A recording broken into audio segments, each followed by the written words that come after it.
The entire point was that I should go away by whatever means necessary. What? A woman is going to take care of me?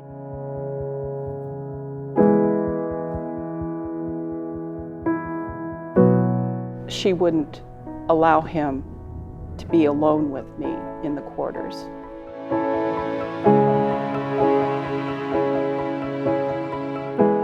I had nurses screaming at me when I would go to start an IV on a patient in extremis.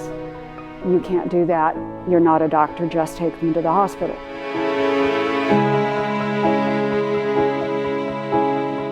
We had to be better to create a need for ourselves. We were cowboys, you know, in a good way. And so we always had to keep things moving and progressing.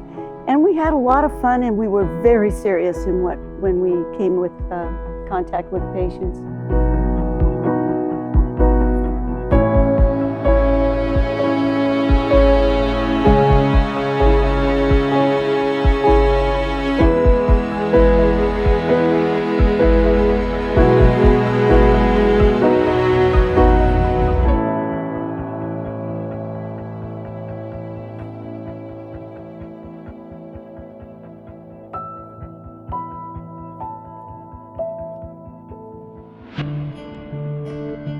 When the first American cities began establishing EMS systems 50 years ago, most started with their fire departments. Portland, Oregon took a different path. Local leaders there let private ambulance services take the lead. Supported by progressive physicians, crews from companies like AA, Buck, and Care Ambulance were empowered to deliver care that was among the most innovative anywhere. Innovation had a history in Portland. Buck cars had carried oxygen for workers in World War II shipyards, and Buck had two-way radios in its vehicles as early as 1948. Then, in 1969, cardiologist Leonard Rose joined with Buck in a plan to turn ambulance attendants into cardiac technicians. Under the Oregon Coronary Ambulance Project, they trained and equipped ambulance personnel to interpret ECGs and perform CPR and defibrillation in the field. These and other unique skills were what distinguished America's first paramedics. Portland wasn't the only place that had paramedics, but it was the only one where some were women. The private ambulance companies offered a more diverse and relatively more welcoming environment than most women found in the fire service in the 1970s. This helped produce among the first female paramedics in America. In time, Buck, Care, and AA Ambulance became part of American medical response.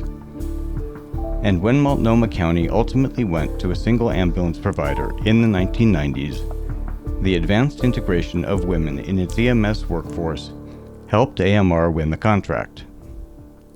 AMR remains the county's exclusive ambulance provider today.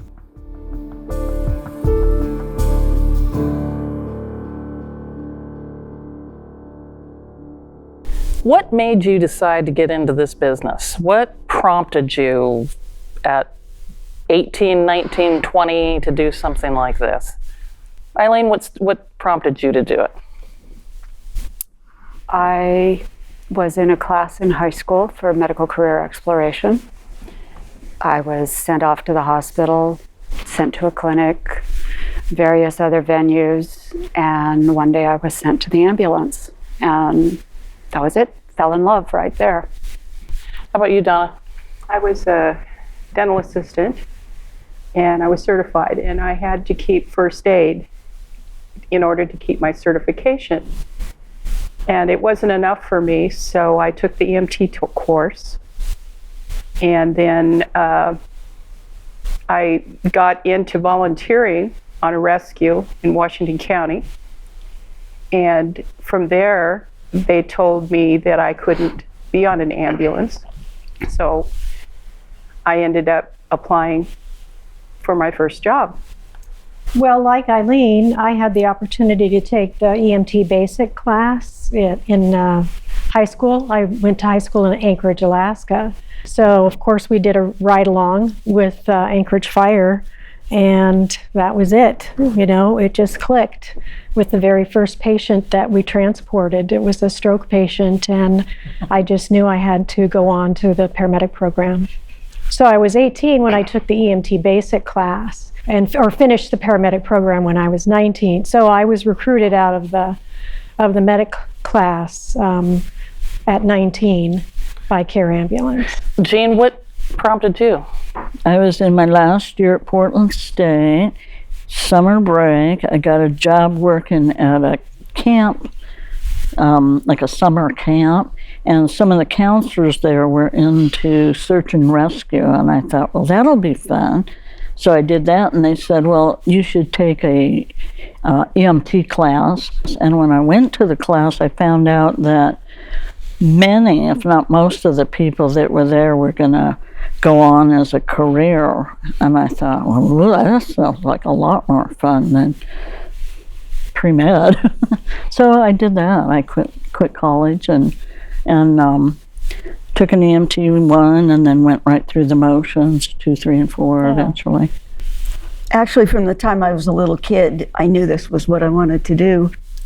At that time, the ambulances were running advanced first aid cards, and then they got the EMT basic class, and I tried to get into that, and they wouldn't let me in because I was a woman, and there was no need for me to ever need to do that. So it took me 3 years later to get to Portland and get into a class. When you were starting in this job, what were the obstacles? Getting into an EMT basic class was really hard. And then after that, it was like 3 years of calling Buck all the time because I wanted to call Buck because everybody said they're the best. So, and that took 3 years of nagging. There was a lot. They said, you're too little, you're female, we don't have bathrooms for you, we don't have separate living quarters, we work 48-hour shifts, you're going to have to live with a man, you know, and they just, all of those things. Eileen, I was wondering if you could start by telling the story about Mrs. Connors and how she responded to you. Mrs. Connors was the owner of AA Ambulance, and I was initially hired there. They hired me while she was on vacation. She came back 2 weeks later, and I was immediately fired because she wasn't willing to have her with her around her boys. I thought it was endlessly fascinating that she would be so protective of that environment and so unwilling to support women there. I was endlessly persistent, beating down the door to finally get hired. Initially, I was part office staff, part ambulance crew, and finally worked through that when staffing got desperate enough that they had to put me on the car full time. Portland really was kind of a rough and tumble city during the 70s. And I've reflected before wondering, because of that personality, if you will, of the city, if that didn't in its own way open up the gate a little bit to things that were different. You all were pioneers. I think the listener needs to understand that Portland was the first in terms of having women as paramedics. Much of the attitudes for the profession at that time were built out of a quasi-military concept. A lot of the people that started EMS, paramedicine, were coming from Vietnam as military medics. So that created an environment that was strongly male. There were those in that environment who were willing to move past it, who were watching the changes culturally going on at the time. Were very careful, particularly early on, about who they chose because they wanted us to succeed. Well, you, Eileen, had experiences too that you had related in the past of supervisors that were actually setting you up for failure. putting you in a position of lifting very heavy patients, or having to come downstairs with certain pieces of equipment, and in thinking back on it, my God, you know, this could have really injured the patient, really injured you, all for the purpose of proving a point. And I just wondered if you wanted to address the entire that a point was that I should go away by whatever means necessary. And having me permanently injured to make me go away was an absolutely acceptable outcome.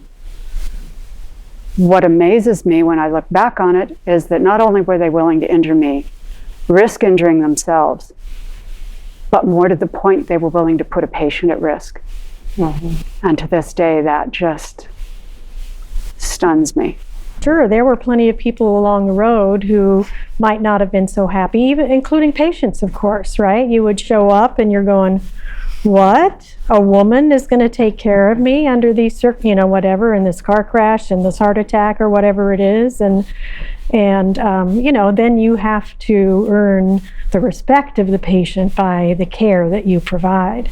You just show them that you can do the job. And then they really can't say much after that. Yeah. In nursing homes, we had people who had so little idea of what we were capable of doing. I had nurses screaming at me when I would go to start an IV on a patient in extremis. You can't do that. You're not a doctor. Just take them to the hospital. We regularly would exit with the patient as quickly as we could, stop around the corner, do what we needed to do, and continue on to the hospital.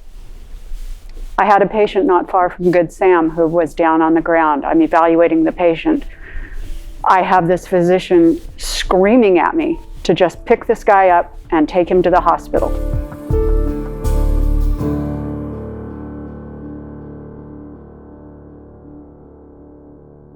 When your partner's sick, they put you with someone else, and they just kind of match up people during the flu season. He had to sit up all night and talk to his wife on the phone because she wouldn't allow him to be alone with me in the quarters.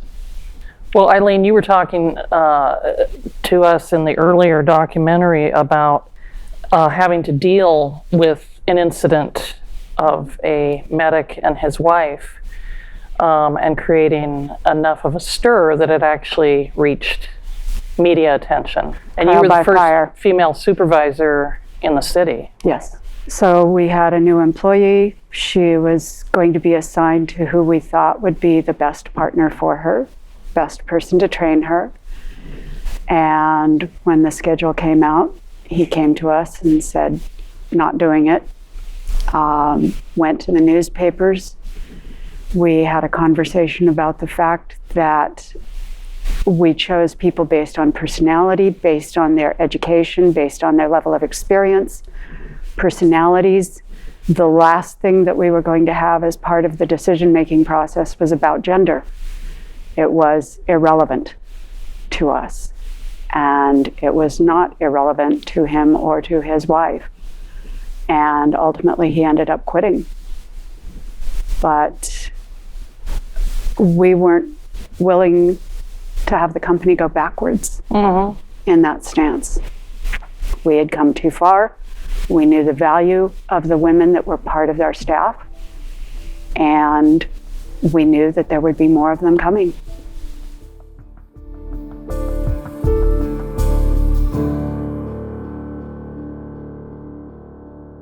This was pre-911 system. Yeah. There was no coordination of resources.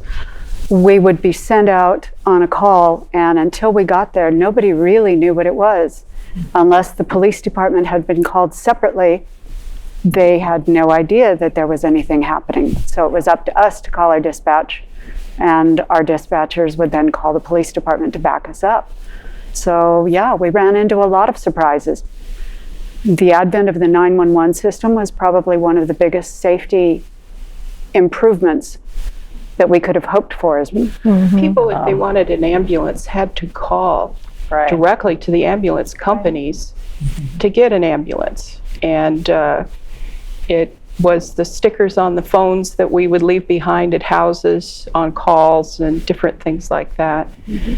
But you had to do the yellow pages and get the telephone number. Right. You'd flip it open, right? And then you would get the ABC, right?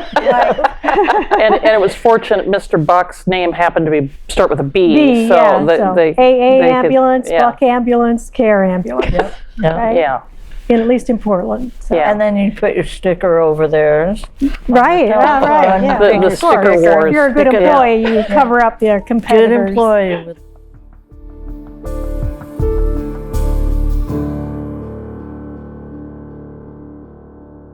We were talking about you guys going down to LA. You were part of this program. I'd like you to talk a little bit about the system down there and how it operated versus how it was operating in Portland. It was actually very much a Mother May I system. The politics of the time was that our class was specifically sent down to LA to do our internships as part of that program so that we could look at a Mother May I system and come back and say, this is fabulous and this is the way it should be. Those of us who had previously worked in Portland were used to working under protocols, came back and said, this is a horrible system and we definitely don't need it. Literally, the only thing that we could do was start oxygen on a patient without calling in. And for those of us who were used to working in Portland, who were already intubating patients, that was a completely foreign concept. We knew when we came back just how fortunate we were to be working in the system that we were in. The time when we started, things were different. And you had to be, we were cowboys, you know, in a good way. And so we always had to keep things moving and progressing. And we had a lot of fun, and we were very serious in when we came with contact with patients.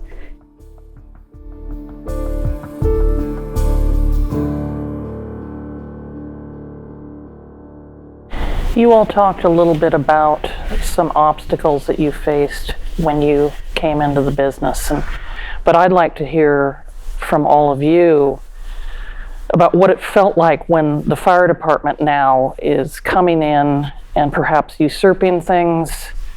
The fire department came to us at our quarters at 122. I'm sure we all remember that quarters.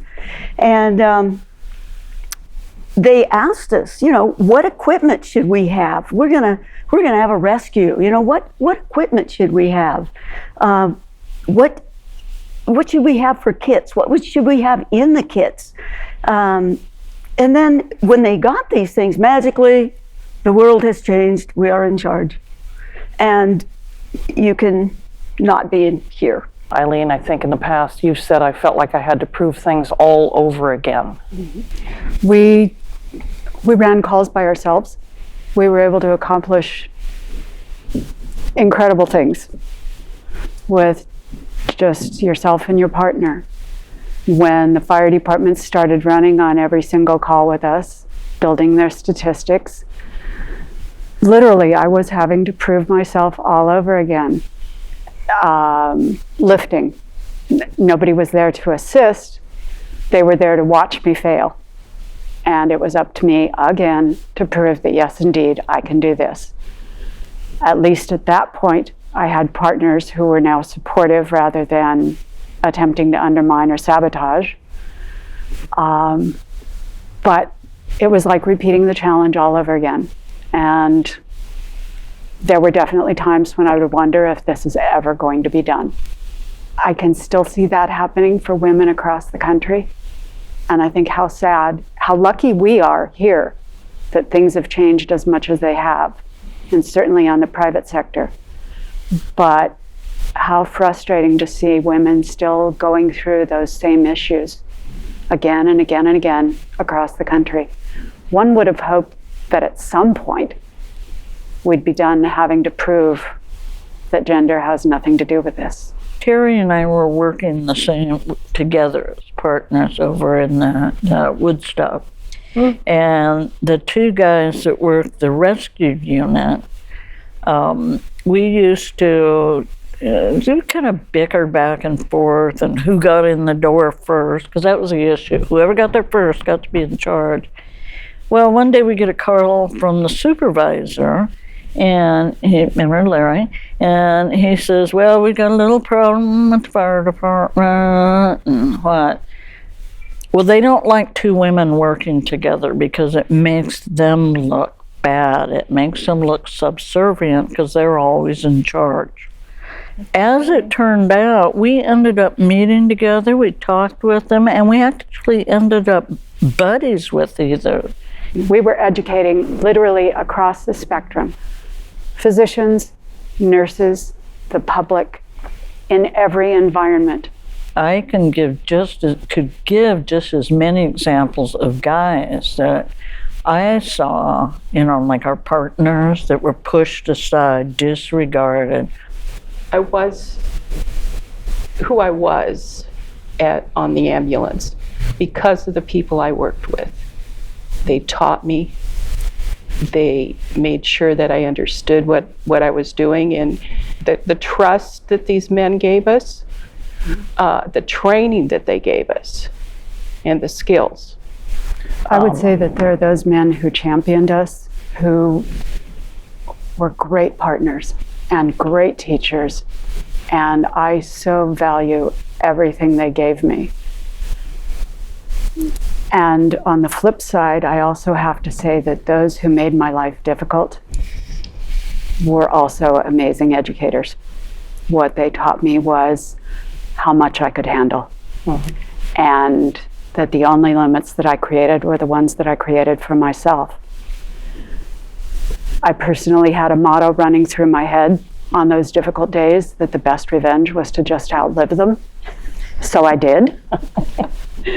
I learned a lot about myself, and I learned a lot about how the world works from those who made my life difficult.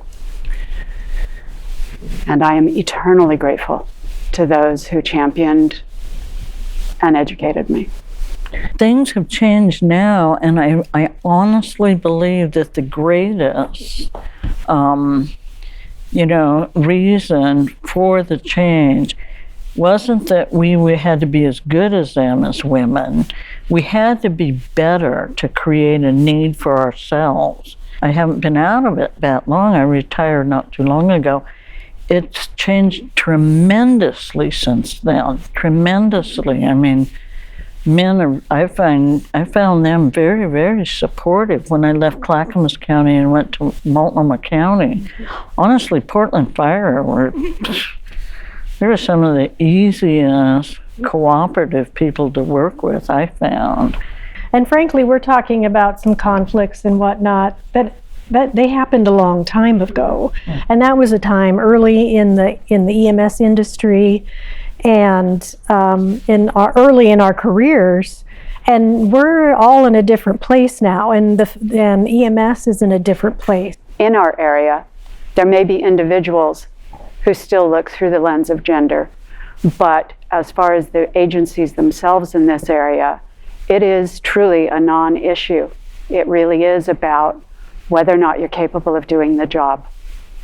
And that's the bottom line. When people are really sick, all the BS really goes away, and it's you and them, and it is the most absolutely rewarding experience of my life to have the privilege of helping someone who is really in need. That is just beyond what I can tell you as rewarding.